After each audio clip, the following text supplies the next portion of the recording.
Morning, Sharon Horne-Ellstrom here. You can call me Pajama Grandma. In case we haven't met yet, and this is the first time you're seeing my face or hearing my voice, go ahead and put hashtag pajama in the comments below.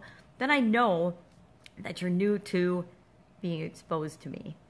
And I might be an acquired taste for some, but I usually have a little tidbit of wisdom. It's the advantage of being older and usually wiser because we've experienced a lot of interesting things in our life.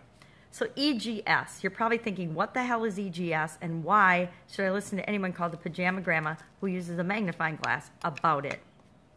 Well, EGS stands for Emotional Guidance System. You're probably wondering, well, what does an emotional guidance system, number one, what is that? Is it like a GPS that gives me directions on where to go? And is it, what the heck does that have to do with my business? Why do I care about emotions with respect to my business? And the truth is, whether we like to admit it or not, our emotions and who we are impacts everything about our businesses. Our ability to grow our businesses is definitely impacted by the emotions that we allow ourselves to experience. Now notice I said the emotions we allow ourselves to experience because there's a whole scale and infinite possibilities in the emotions that we choose to experience and have in our lives. But a lot of us will just totally turn off to certain emotions. For example, in my 20s, I pretty much turned off depression in my life. I haven't really been depressed since my 20s because I so hated the way depression made me feel. And I was having some health challenges, so there were reasons for being and feeling depressed. But I so hated the way that made me feel, and I was so ineffective in my life and where I wanted to go when I was depressed. I decided that I was taking depression out of my repertoire. It wasn't even an option for me. And even today, I might get frustrated, I might get angry, I might get pissed off, but I almost never get depressed. If I am feeling upset about something, I take action. I don't let myself get into the slump of everything's terrible, I can't do anything about it, or all the other things that I used to have to do to get myself into a feeling of depression or whatever you would want to call it. Now, words are really powerful, and so that's a whole other topic I could probably talk about for an hour. But what we call things, if I say I'm depressed or miffed or upset or annoyed or frustrated, the name that we apply to something, the word we use to describe it, has power. That word means something to us, and that's the most important thing, is what it means to us. But keep in mind that that same word means something different to someone else. So if I say I'm happy, happy to me may be very different than happy to you. If I say I'm excited or curious, what I'm curious about is and what I mean by curious, the meaning I associate with that word is different for me than it is for any other person in this universe. And so we have to keep that in mind. As I share this emotional guidance scale or guidance system with you, keep in mind that the terms are relative and you get to decide what you're going to call anything and what your emotional guidance system and your emotional guidance scale is. It's different for you than it is for me because the feeling of joy to me might feel like a higher vibrating energy and be higher. Sorry about that. Might be higher on my personal emotional guidance scale than on yours, than happiness. But yours, you might say, no, happy is higher vibrating for me. And so this is just a guideline to give you an idea. But why is this important? What does this mean for our businesses? I will give you an example.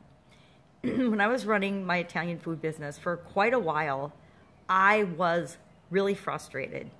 And every day I would go into the shop and I would work and I would be really frustrated. Now, frustration for me showed up as annoyance and things weren't happening fast enough and people should be working faster. And mostly it was I was frustrated with myself because I knew I was doing things in that business that I shouldn't have been doing. I should have been letting other people do, and I should have just been focusing on the things I am awesome at in that business. But instead, I was doing things I shouldn't be doing. I was actively involved in the business in areas that there were other people better suited to be doing those things.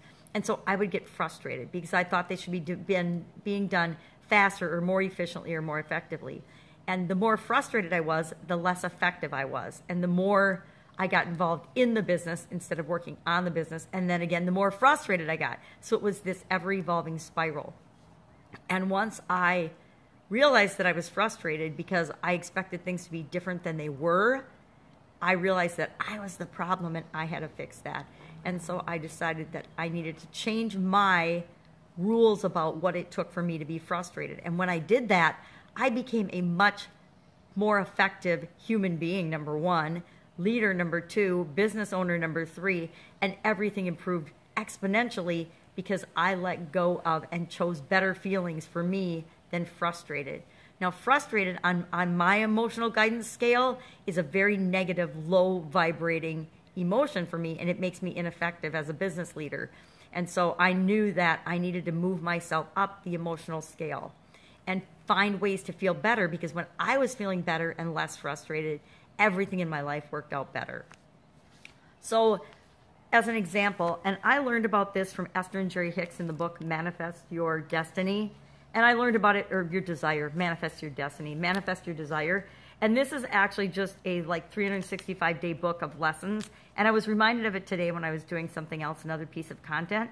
And that's why I wanted to talk about it, because I don't think very many business owners ever talk about the impact of their emotions on their businesses and their ability to supersize and grow their businesses.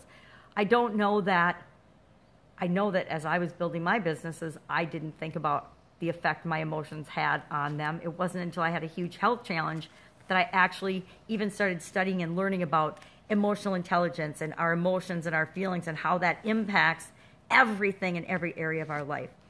And one of the key things I learned about was this emotional guidance system, and that in order to change my results, change what's happening in my life, in my business for sure, but in any area of my life, is by changing my emotions about it. And I don't have to change it drastically. Like if I'm really frustrated or pissed off because a business partner got us into trouble, because this has happened to me, and I would say I was definitely pissed off, not just a little frustrated or annoyed or angry. I knew that being pissed off, and even saying the word pissed off, is bad for me. I don't like to use that term. But by feeling that way, I knew that I wasn't going to make effective decisions, and I wasn't going to make the right choices for myself and my business and the overall world if I continued to feel angry and about that. So for me, angry was less severe and less negative a vibration than pissed off. So I just had to get myself from feeling pissed off to angry, because when I'm pissed off, I can't do anything productive about the situation. But if I'm angry, that's a little less negative, and so that opens me up a little more to maybe finding solutions to that situation. And then what makes me feel a little better than angry? So all I have to remember to do is ask myself, what's a better feeling that I can reach for or decide to experience instead of angry? So that's what this whole emotional guidance system is about, and scale.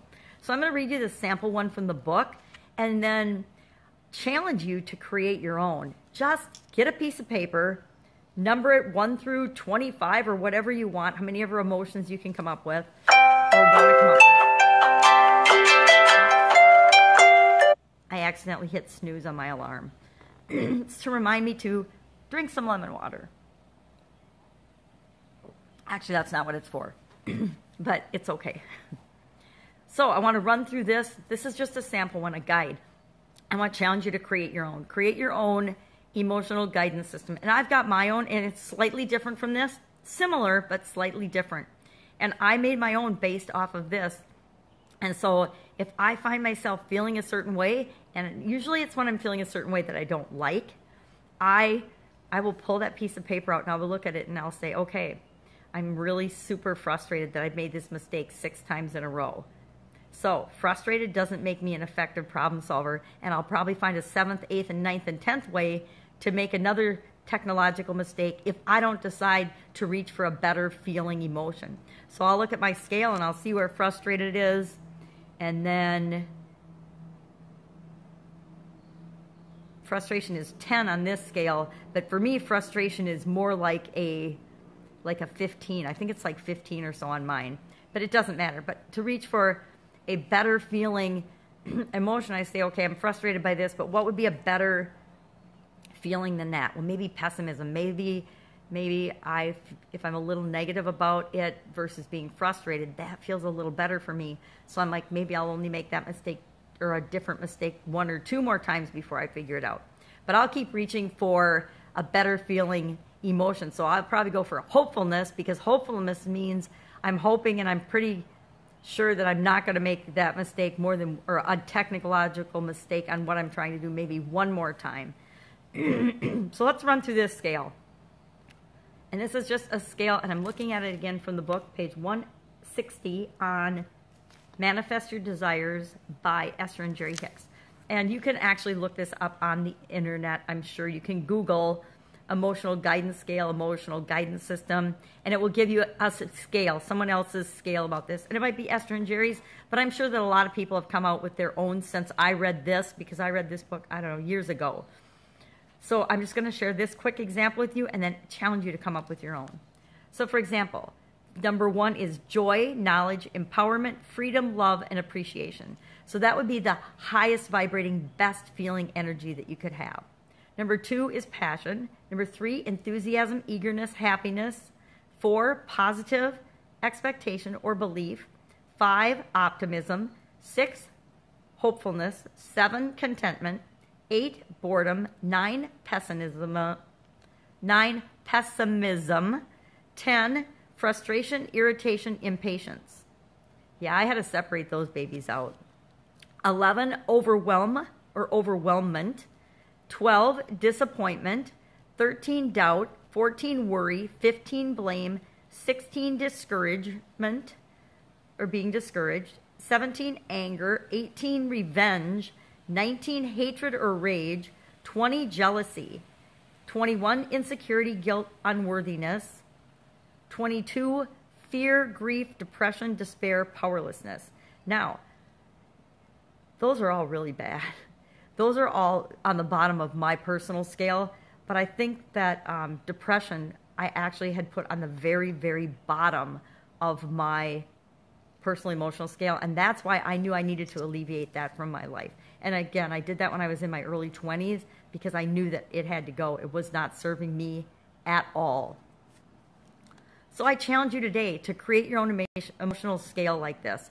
And it's not something that you're going to have all the time or that you're going to think about all the time, but I hope that this has put it on your radar so that it is something that you'll realize that you have control over. One thing, we don't have control over a whole lot in the world, because the world is going to happen. Things are going to happen around us that we feel like we're powerless and we don't have any control over. But one thing we do always have 100% control over, and that is us and our emotions and how we choose to feel and react to everything that happens in our life. And having your own scale about this and knowing all I have to do is reach for a slightly better feeling emotion, and that will help to move me up that emotional scale so that I do react and I do behave in ways that are better and in my own best interests all the time. And I mean in my own best interests all the time in a very positive, world-enhancing way, just because people can use anything I say probably for good or evil, and I would prefer if you all use it for good. So I hope this was helpful. If it was, share in the comments below. If you think it's just a crazy off-topic thing and it doesn't belong in a business discussion at all, well, you can go ahead and share that too. I will beg to differ and disagree because I like to be contrary sometimes. But I just ran across it today and I thought, I need to talk about this because I don't think anybody talks about it in respect to our businesses. You know, we think that business is all serious, and some people do, I don't, but some people think business is all serious and that there's no place for emotion in it. But they're forgetting that we're human beings first, and business people probably third or fourth on the list of what and who we really are. So emotions have everything to do with it. Emotions are why we do everything. And so knowing that, and knowing that we have the ability to control our emotions, makes us really powerful and puts us in a position of leadership and guidance versus a position of being led and reacting to everything that happens around us. Go out, make it an awesome day. Pajama Grandma out. Bye.